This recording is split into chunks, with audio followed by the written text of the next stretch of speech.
Jawab Jibril, dialah Abu Anbiya, bapak dari semua nabi, namanya Ibrahim alaihissalam.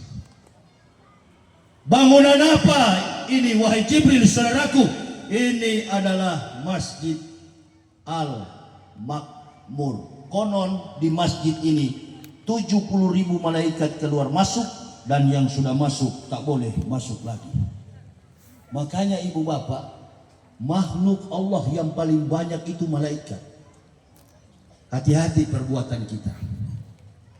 Baik mukmin, baik kafir, berhati-hatilah hidup.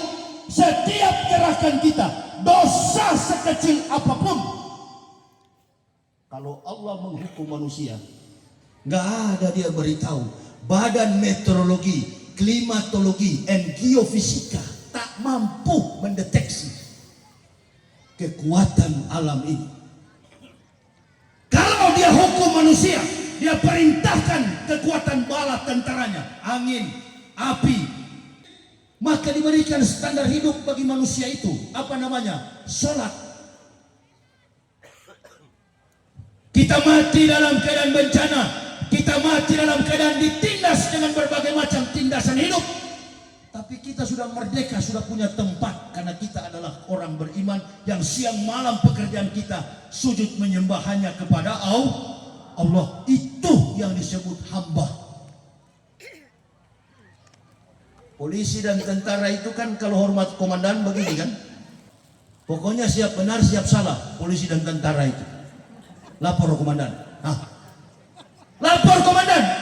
Tapi manusia di dunia ini setiap bangun pagi, ketika melek matanya terbuka dari pembaringan peristirahatan petiduran di pagi hari, matahari baru terbit, kita sudah hormat angkat dua tangan.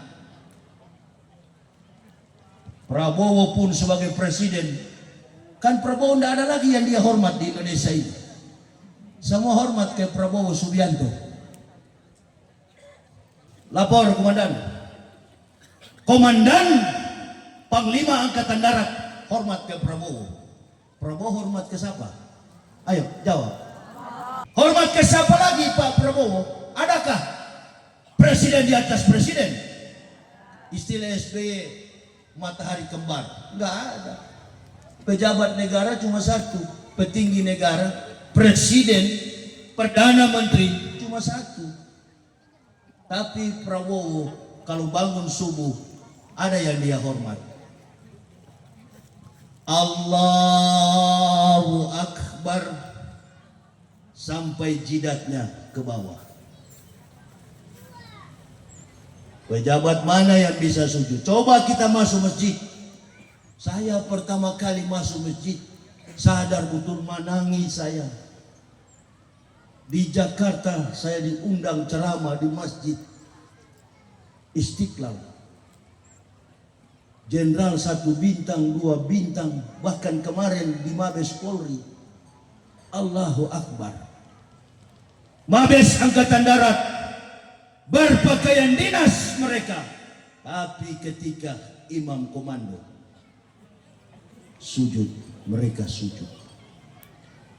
Bismillahirrahmanirrahim. Alhamdulillahi rabbil alamin. Ar-Rahmanir-Rahim. Maliki yaumiddin. Iyyaka na'budu wa iyyaka nasta'in. اهدنا الصراط المستقيم صراط الذين أنعمت عليهم غير المغضوب عليهم ولا الضالين آمين. Allahu Akbar. Allah Maha. Bukan Pak Prabowo, bukan presiden, bukan menteri, bukan gubernur, bukan wali kota, bukan bupati, bukan camat, bukan kepala desa. Yang dibesarkan adalah Allah. Kalau yang dibesar-besarkan ini dimuliakan tiap saat, mudah-mudahan insya Allah ini pejabat-pejabat kita ini kan tadi Ibu MC mengatakan saya akan berpantun. Ibu itu mengatakan tikus-tikus. Saya kira tikus-tikus yang maling-maling di Indonesia ini. Dalam hatiku bagus lah, cocok dengan ceramah saya ini. Terlalu banyak tikus ini. Ini orang-orang yang tidak sholat, ataupun dia sholat hanya menggugurkan yang wajib, tidak meresahkan bagaimana pendekatan diri. Kesadaran dirimu akan Tuhanmu mencapai sebuah substansi daripada Isra Mi'raj, naik. Apa cuma naik di langit yang ke-6, ke-7 inilah kemudian dijelaskan oleh malaikat Jibril, ya Muhammad, ini bangunan Masjidil Al-Makmur ini 70.000 malaikat keluar masuk. Yang sudah masuk tak boleh masuk lagi. Ibu, di depan saya ini ada malaikat yang awasi. Insya Allah saya juga ada. Gerak saya ke kanan dia tahu, ke kiri dia tahu, dia catat. Begitu juga perlakuan kita, tidak dengan bicara, secara visual direkam. Itu akan menjadi film. La tassalu qadama abdin yaumal qiyamati min baini yaday Allahi ta'ala hatta yus'alu an arba'ati asa, an umri fima afna, wa an jasadihi fima ablahu, wa an ilmihi wa amila bihi, wa an malihi min aina iktasaba wa fima anfaq. Tidak beranjak kaki seorang hamba dari pelataran kiamat yaday Allahi ta'ala, di hadapan Allah Ta'ala, kecuali dia ditanya 4 persoalan. An umri fima afna, umur dengan apa kau habiskan. Wa an jasadihi fima ablahu, jasad di dalam tanah pun ditanya oleh Allah. Jasad. Jadi kalau kita masuk di yang kubur, Iqra kitabaka kafa binafsikal yauma alaika hasibah. Bacalah kitabmu, cukup dirimu sendiri yang menjadi penghisap atas perbuatan. Tertutupi ini kalau ibu bapak, insya Allah solat ini kan nggak perlu orang yang tahu. Betul apa betul? Betul apa betul? Bo, sekarang kan di Facebook ini ada solat yang siapa mau solat khusyuk katanya mendaftar. Ada kawan, coba ibu-ibu lihat, siapa yang mau sholat khusyuk mendaftar. Tadi malam saya ceramah di Masjid Nurul Muslimin. Saya bilang, saya ini dari kafir masuk Islam. Alhamdulillah kalau 4 rakaat saya sholat, 2 rakaat saya khusyuk. Alhamdulillah. Masalahnya saya ceramah di masjid. Saya sudah bertobat, taubatan nasuha, betul-betul tobat. Yang tahu saya khusyuk bukan yang kawan di kanan dan di kiri. Yang tahu saya khusyuk adalah Allah, bukan soal gaya. Nah ini sekarang ini orang kalau ke masjid ada pengamat sholat.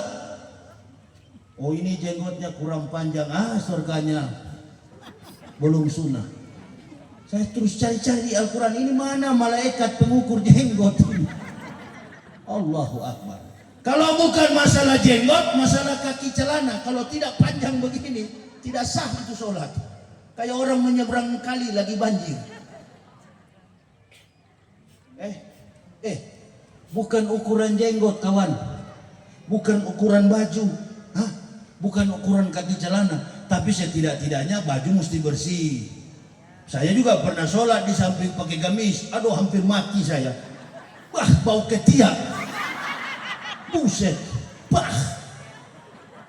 Imam juga baca ayat panjang, saya sudah mau mati di situ. Ya ini ada parfum, ini di Indomaret cuma 5.000 rupiah. Ini dia. Tapi kalau ini kan Madinah,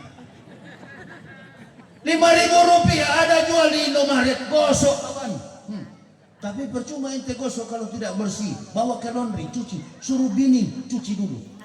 Ini ente tidak. Allah, lama-lama lagi bagi Allahu Akbar. Mau mati saya di sini. Bah. Nah, itu juga jangan. Karena kebersihan adalah bagian daripada iman kawan. Masya Allah. Keras begini Bu. Tidak usah ragu. Insya Allah, Allah lihatlah, Allah tanamkan. Dia bikin mendung. Dia gantung ini hujan. Yang mudah-mudahan habis saya ceramah baru dia curah. Dia tahu doa ibu-ibu lagi panas-panas begini ditutup. Tadi mau hujan tadi, saya tinggal zikir dalam hati. Jangan ya Allah. Kasihan nih ibu-ibu punya lipstik habis. Dia punya make up bersih. Tuh bini saya tadi baru bilang habis sholat zuhur kami di rest area keluar tol kami. Langsung ada mampir musola, langsung ajan. Kami sholat zuhur di situ. Apa kata bini saya? Pak tunggu setengah jam, saya make up dulu. Saya bilang kawan kita ini betul-betul koboi dua-dua. Ya, ganti baju di rest area, ganti baju di pompa bensin, ganti baju di musola, ganti baju di masjid. Kadang tidak mandi. To the point saja, terbuka saja. Makanya saya bilang tidak mau saya bohong. Saya sudah bertobat betul-betul taubatan nasuha. Jadi saya kalau 4 rakaat, paling tinggi 2 rakaat saya khusyuk. Ibu bapak jangan tanya ke saya, Ustadz bagaimana? Ada di Jambi pernah, habis saya ceramah, dialog interaktif. Ustadz mau tanya dulu, bagaimana agar kami sholat dengan khusyuk? Saya jawab, sedangkan saya tidak khusyuk. Woi, tak usah bohong. Coba angkat tangan di lapangan ini. Siapa yang paling jago sholat? Siapa yang paling khusyuk sholat? Coba kalau ada yang berani. Tak ada yang berani. Tak ada yang berani. Tak ada. Nabi Muhammad satu waktu, ini nih offline dan online ada di Facebook, bukan saya fitnah. Wallahi. Kalau tidak percaya lihat itu, ada ustadz bilang, marilah mendaftar, ada sholat khusyuk. Yang mau ikut dengan kami offline boleh, online boleh. Innalillahi, saya bilang, jangan-jangan ini penjelmaan malaikat maut ini. Allahu Akbar. Kawan, datang saja ke masjid, nggak perlu baju mahal. Betul apa betul?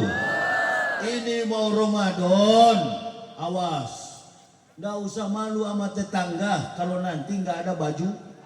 Yang penting sujudmu lengkap, istiqomah, ikhlas di hadapan Allah. Gampang kalau mau dapat duit, minta kepada Allah, doanya beres deh. Begini, nggak usah iri kepada tetangga. Bilang saja begini, ya Allah, kenapa di sebelah ada baju baru, saya enggak, gitu aja, amin. Dapat besok itu. Mudah. Ini bukan resep Yusuf Mansur, bukan resep Yahya Waloni. Tadi lagi saya lihat ini pikul-pikul apa ini? ST. Beli itu, jangan diusir. Jangan diusir. Jangan seperti Agus Miftah di Jawa itu. Beli, dia punya ST itu. Dia mau pelihara bini anak dari situ. Beli. Ya, itu saudara kita Muslim, nggak mungkin lah kafir itu. Saudara coba buka celana itu, periksa. Botak itu, botak, helmnya ada itu. Yang nggak pakai helm itu payah. Enggak lah. Saudara Muslim bantu, beli dagangannya. Begitu. Anak-anak kita bawa, beli balonnya, beli apa yang bisa dimakan. Jangan diusir.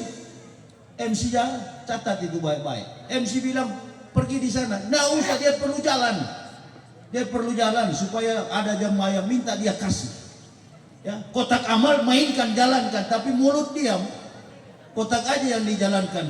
Jangan kotak dijalankan, dipreteli di belakang. Begitu. Sampai kotak masjid diembat. Begitu ketangkap yang curi, dipukul habis-habisan. Jangan orang kafir tepuk tangan. Lihat Muslim dengan Muslim. Karena yang pencuri juga orang Jangan dipukul begitu, kasihan. Tanya, kau di mana rumahmu? Siapa istrimu? Sudah punya istri belum? Kenapa mencuri? Paling alasannya nggak makan. Sudah kasih makan. Ini dipukul sampai mati. Terus bagaimana hubungan kita dengan Allah? Masjid lagi. Sama dengan orang-orang yang ditipu di Indonesia oleh Yusuf Mansur. Lapor semua. Saya kehilangan 1 miliar, saya 10 juta, saya 100 juta. Semua terjadi masa min musibatin illa biidnillah, karena izin Allah. Itu masjid yang beliau itu lapor itu, Masjid Darussalam, masjid saya di kompleks saya, kota wisata Cibubur, Jakarta Timur. Jadi kalau Yusuf Mansur itu cuma alat yang dipakai Allah untuk habisi umat yang tidak mau bersedekah. Orang-orang kaya itu sombong. Makanya saya paling senang ceramah di desa begini. Doa. Orang-orang desa ini, orang-orang kampung ini, Allahu Akbar. Itu yang diterima oleh Allah. Kepala desa dengan presiden, kepala desa lebih tinggi. Kalau tidak ada kepala desa, nggak jadi Prabowo presiden. Betul apa betul? Nah, oleh sebab itu bagaimana supaya kepala desa dimuliakan? Karena kepala desa sangat dimuliakan. Ditambah periodenya 9 tahun. Supaya nyolongnya makin lama kira-kira. Tes kepala desa. Nah. Tapi kalau beliau enggak sambutan aja, enggak berani panjang-panjang. Berarti menghormati Ustadz. Beliau sadar bahwa jabatan ini cuma sebentar. Tadi malam ketua masjidnya, siapa namanya? Namanya Pak Prayitno, baru pensiun AKBP kepolisian, ketua Masjid Nurul Muslimin Medan. Tadi malam baru pensiun. Saya ceramah di masjid beliau mengatakan, saya sekarang ketua masjid Ustaz. Bagus, dari polisi jadi ketua masjid, membayar dosa-dosa di masa lampau. Amin ya Rabbal